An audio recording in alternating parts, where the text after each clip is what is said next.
Hello and blessings, my beautiful, dear people.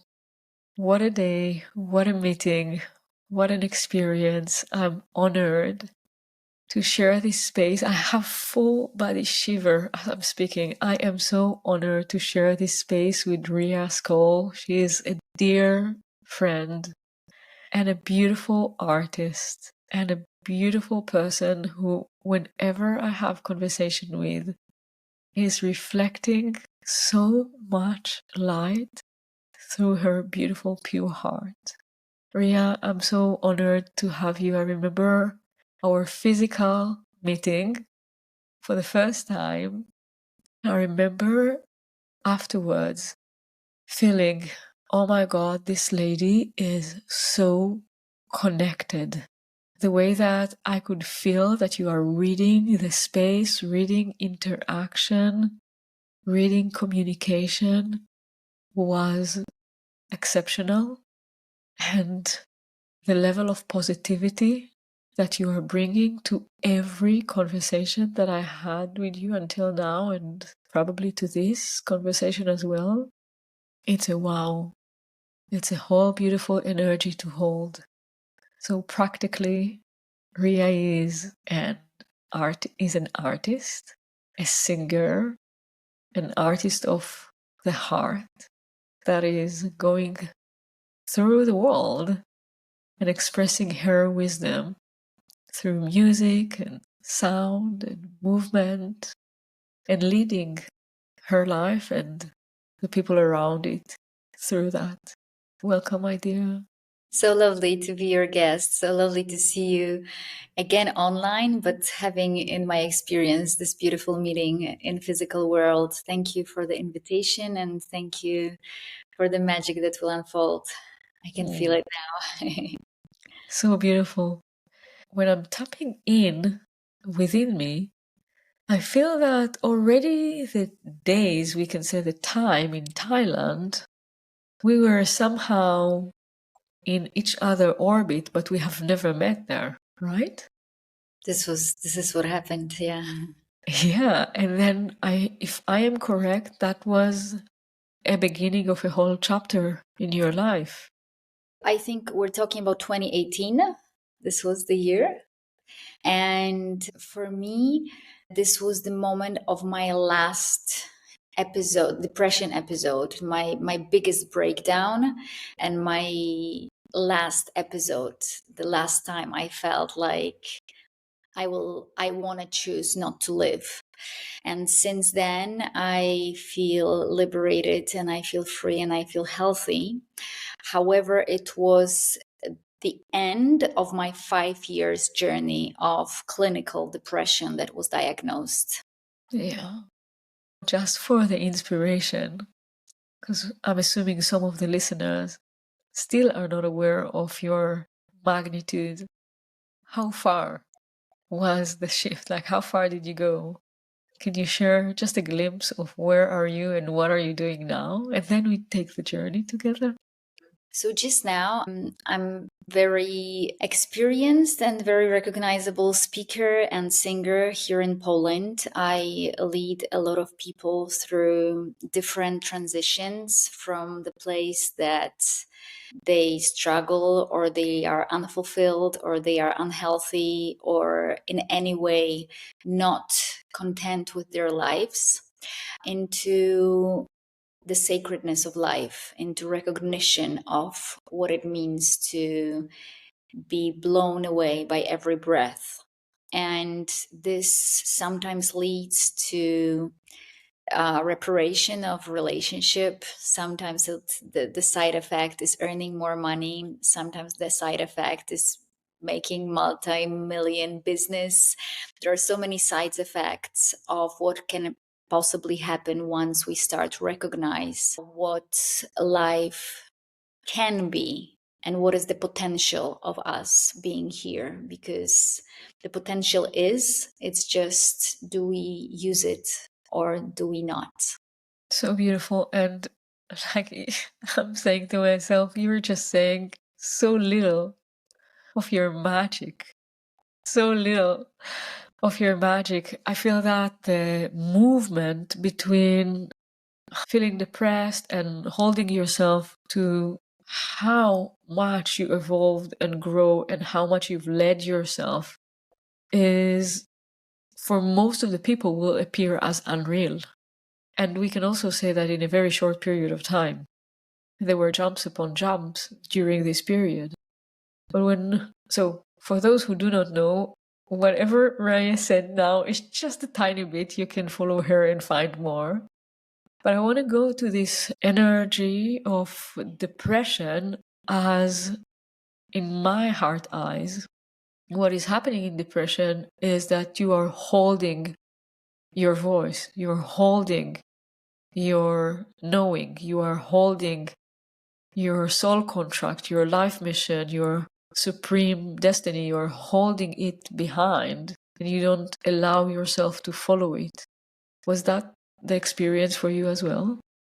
Yes, it's life without feeling alive, life without aliveness. It's like you're walking only with your body, but every cell of your soul, like energetic cell of your soul, is dead. It's almost like you're walking through the darkness and you cannot recognize, you cannot find out what is the point of walking in this darkness. This is why probably people shift, because it's like with a battery. The battery goes down and down. If you don't charge it, then it just dies. So I guess the last 1% is when people just commit suicides and take their lives away. And yesterday I was giving an interview where I actually said it's formality. I think that people who are committing suicides, it's like formal thing that was already done. It's just like pushing the last button, because being depressed is actually dying. It is becoming dead slowly. It's Yeah. like a cancer, but the cancer of your soul, the cancer of your heart. And this is something not tangible, although depression is also happening in your brain physically, because on the hormonal level, there is so much cortisol.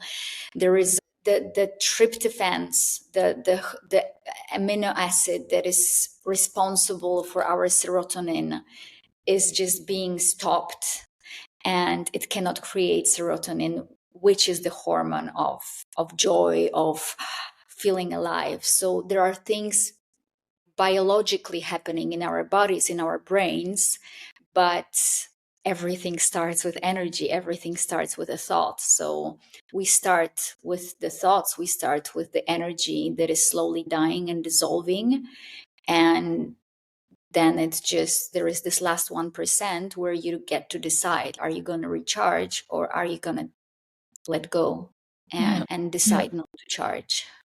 I feel that one of the things that is very tricky with depression is that in the beginning you might not even pay attention that you crossed the line and you started swimming in the pool of depression.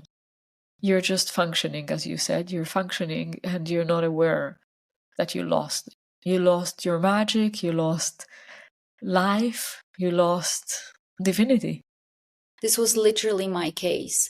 I think I was having tiny micro episodes before the diagnose, but I never paid attention to it because I was thinking that this is how people live.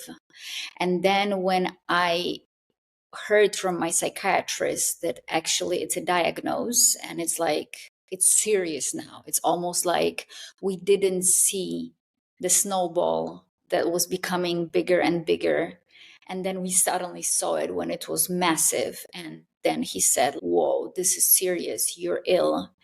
And I remember being shocked, because when you're in depression, especially on that advanced level, you numb, because the pain is so chronic that at some point, if you don't regulate yourself, if you don't know what tools to use, then your nervous system has to handle. So the only way to handle it is to survive, and to survive you're just numbing yourself. And then when you hear something like that, it's what? Like you don't even understand it. You don't even get to, it doesn't make sense. On the other hand, there is also a relief because it's, oh, okay, so I'm ill actually. So it's not normal. This is not me who I am. There is something happening to me. There is something wrong. But also simultaneously, I need to emphasize it was 2018, Poland. The level of consciousness and awareness around what depression is was more or less, you're just exaggerating, you're mad, or you're just, get yourself together and you're fine. You're just having a bad day. So And this was another the bad day. of recognition what depression is. So obviously the second step was tremendous amount of shame. What will people say when they hear that this is not me, I am ill, but the illness is depression? It's not cancer, it's not anything else that is serious physical illness, it's depression, the most shameful illness that you can imagine. Why, Back why, why was it shameful? What do you feel around it? That the society around you could not give a space for that really to happen? I don't think it was recognized back then as an illness. Maybe medically it was in the books, but when it comes to like collective consciousness, it was almost like what smoking was back in 50s. No one knew, and everyone who was saying smoking is bad was treated as someone who is Yeah. just stupid and doesn't know what he's talking about. I'm So curious to no know. one knew that actually depression is like medical illness, like that it's diagnosed, that it's serious, that it's not just having a bad day. Yeah. And I'm curious to know, at that time of depression, was your art alive? Actually, my art was the cause of it, because my art became very famous and I became very famous and I jumped into show business. And show business is a very special place. It's a very special place. If you don't know the rules, you lose immediately. You lose the game. You just in the first level. It's, you cannot, I don't know what kind of luck you have to have in order to get there without knowing the rules and survive there. So I wasn't prepared.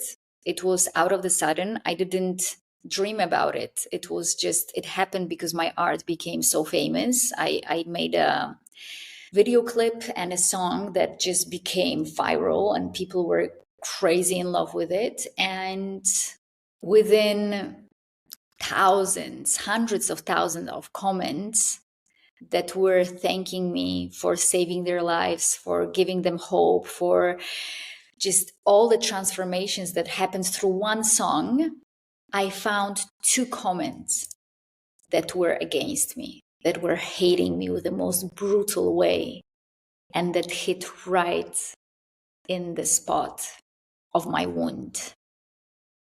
And nothing could take me away from that. Everything focused on this: why these people hate me, what do I have to do for them to like me, how do I deserve their love, how do I change so I can be loved. And this became my focus. So in this moment, this was the choice that I made unconsciously, but I made the choice to focus on these people instead of all the crowd that loved me. And this was the beginning of spiraling down. Yeah. We're so programmed to look at what is not working. It is such a collective consciousness, a consensus to find, point, to highlight ourselves, in each other, in society, what is not working. It's almost like it gives us the permission to have a conversation. It gives us a permission to walk. And us, I'm not speaking about those who decided to choose positivity. Because when I hear you speaking about those two comments, and I'm saying to myself, remember the day we were sitting together in a restaurant with another dear friend, and I was amazed by your positivity. I knew your positivity before because we knew each other on the online space, right? And we were exchanging, and I heard some feedback from you. But when I experienced that in your presence, it was remarkable. Do you see that? Do you see this shift inside of you? Do you perceive yourself now as a very positive person? I perceive myself as a very alive person. It doesn't always mean positive. It means that I'm alive whether I'm hurting or whether I'm celebrating. And that makes me probably be experienced and perceived as very joyful, but it's because I am giving my all to whatever happens to me. Yeah. And yesterday on this interview, I was asked this significant question: how did you get out of depression? And it's pretty controversial, but I always say I never got out of there. I literally, after so many periods, after so many episodes of depression, because it was back and forth through the 5 years, I was at my end, at my last episode, I sat there. I stayed there. I decided I'm staying there.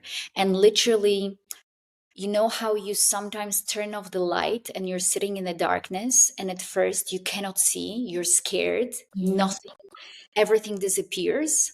But then, if you give yourself time and permission and calmness, your eyes become more familiar with the darkness, and suddenly you start to see in the darkness. Mm. This is literally what happened with me. I stayed there. I allowed myself, I found the courage, but also it almost felt like I don't have a choice, because the disappointment of falling back after being already healthy, becoming again ill, and the lack of hope that I was experiencing was heartbreaking. These were Oh. the moments when I didn't want to leave anymore, because it was like I was already okay. How many times do I have to get back here not to ever get back here? And the last time was actually me sitting there and finding out that I can start seeing there. And literally in this darkness, I built everything that I have now in my life. I didn't build it when I got out of there. I built it in there. All the abundance, all the light, all the senses, all the breaths that stopped hurting finally. Everything that I am experiencing now is built there, not out of there. Beautiful. There was a moment today when you were describing this really direct and upgoing energy that happened to you when you released a song and it got viral and everyone loved it. And one of the things you said, I wasn't dreaming about that. But what you're saying now, that in that moment where you were in your inner cave, when you directed your light inward, when you were compassionate toward yourself and you started building this future, you started consciously dreaming. This is exactly what happened. And there is this illusion of us wanting to change something. And there is this idea that in order to change something, we have to get out of where we are. And my experience is I'm not getting out anywhere. I'm actually starting here. This is my power. This is my biggest strength, that I can build anything from where I am now. I don't have to go anywhere. I don't have to get out of anything. I can start building it now, overriding all my blockages, all my convictions, all my flaws, like all my bad experiences. I can all rewrite it just now in this moment without getting out of anything that I'm in just now. And then you start living it. And then there is just literally no other way. There is nothing, there is no other option. And also, nothing can take it away from you. Because if you need to get out of here in order to be there, then there is always possibility that you will be taking back there again. But if you start building it here and you build it here and everything is here, then you cannot be taken anywhere because everything is here because this is what you decided to do. And because there's no other place than here. Because there is no other place here. And then, boo, all the illusion dissolves. Like, how is it now to live with that dream? it's like my own Narnia, this beautiful island where I realize everything is here. It's my micro quantum field that I'm just very aware of. And I know that everything is here. Everything that I will think about will be here. Everything that I focus on will be more here. And I can visit places, I can create places, I can move places, I can rewrite things. It's like I realize it's mine and I'm still exploring it. And I'm still exploring myself. And as I'm exploring myself, I can see the island is much bigger than I thought.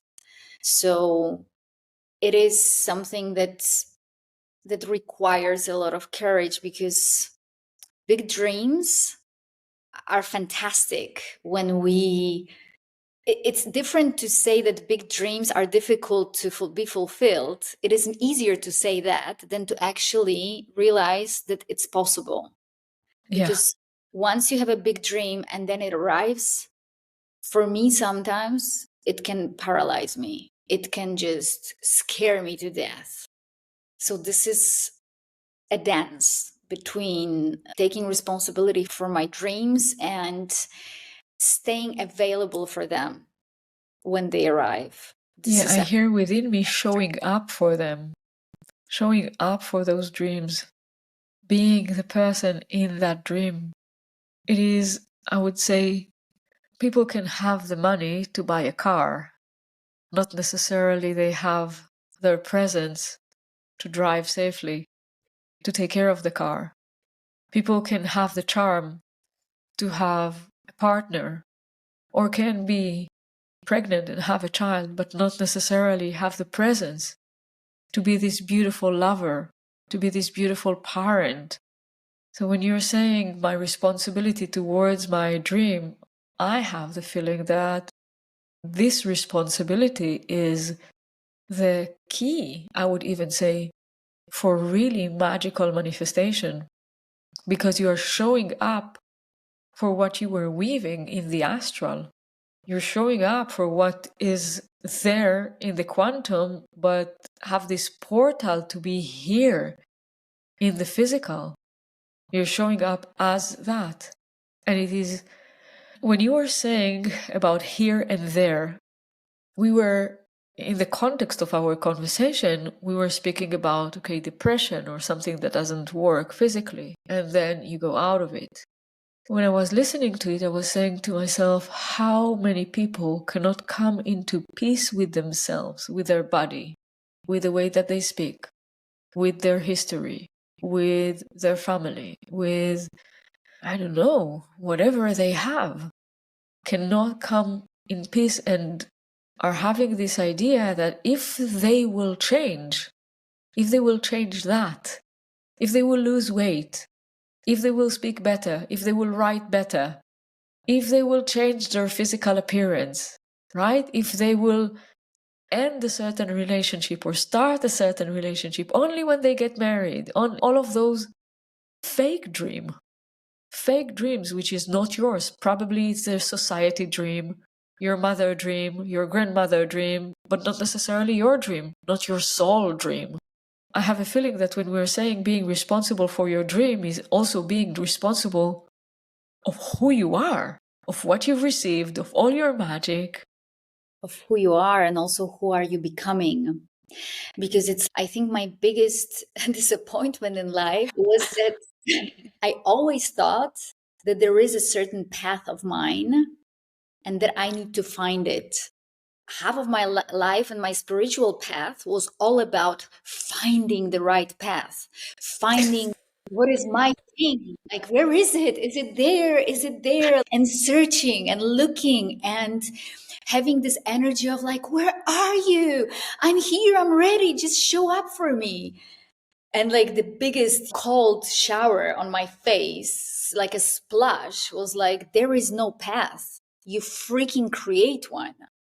And then it appears. This is your path. Like, you create your path, is your path. And Exactly. it literally took me on my knees. It was like, what?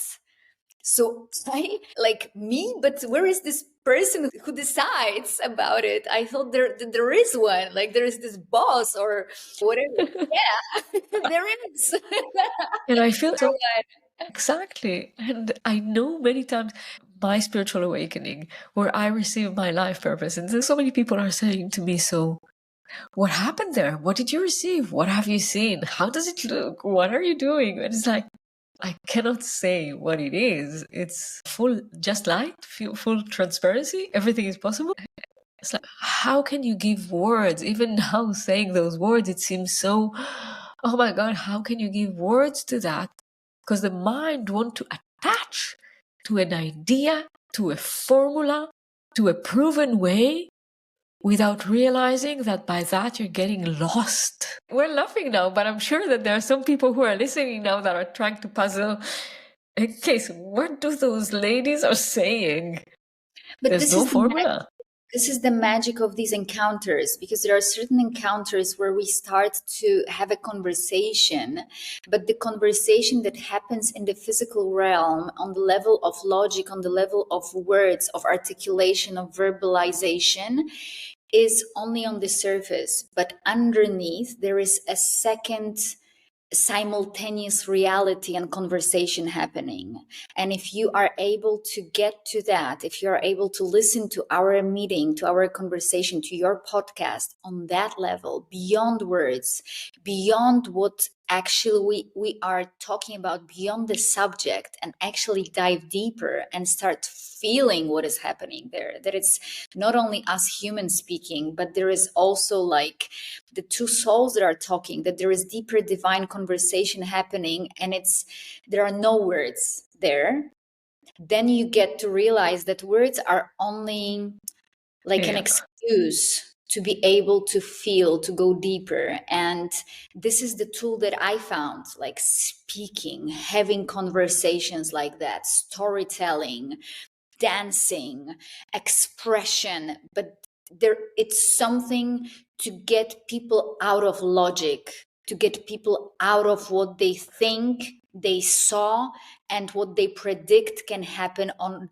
based on what they saw. This is something, that this opportunity, and you can take this chance and use it and actually apply it to your life. So this is why I love connections like that, because it's like, it's nothing to understand. Don't try to understand what we're talking about. exactly. Actually, please don't try to understand what we're talking about. Yeah, because trying to understand this conversation mentally is not so different than figuring out the way. Where is the formula? Oh, now they have the formula, and the formula is saying, I make the path. Okay, so how do I make the path? And going again, okay, this is what they said. Let me try to calibrate with it. No, it is, as you said, it is here. It's only here, and it starts here, and it will happen here. With what you have. With what you have, you win. With what you have, you celebrate. With what you have, you walk. With what you have, you cry. With what you have, you live. This is it. It's here. It's all. Period. Amen. Such a beautiful embrace and accepting that the infinity is here. Not only what you hear, infinity is here. Beautiful one. Thank you so much for this match. I feel it goes viral. I feel it's going to be big. And the intention is to get to as many people as possible, to as many souls as possible. I remember I had this reading in 2017 because I was giving a speech and then a concert, and there were, I think, 10 people on it. And then a few days later, I was performing in front of, I think, 500 people. So it was like a big shift and a big thing to compare to. And I remember that my experience was so different and I didn't know why. And in the reading, the lady, she is like a channel lady, a beautiful Tantra teacher also. And she told me that in one of my previous lives, I was a great priestess and I was witnessing a huge genocide that happened, and somehow I got to realize that there is a next level of evolution because it was happening in the time of matriarchy. So it was like it was the end of matriarchy and beginning of patriarchy. And she told me that I came back and I am gathering all the souls that were killed back then to complete what's happened and to heal them, and I do it through my voice. So my intention in everything that I'm doing is to get as many people as possible, to get to the maximum of potential of how many people can listen to it in a certain moment. This is my intention because I know that's my path. I know that I am here to gather as many souls as possible for them to be healed and for me to be healed. So in here, I also claim that it goes to the fullest potential of where it possibly can go. Breathing into it and expanding with it. I feel that this is a wonderful conversation, and it's like a beautiful blend of wisdom and hope in a very exquisite way. Sometimes we have hope and it is like Mona Lisa on the wall, and sometimes we have hope and it is like fire in the belly. Yeah. I love you. Love you too. Thank you so much. Thank you.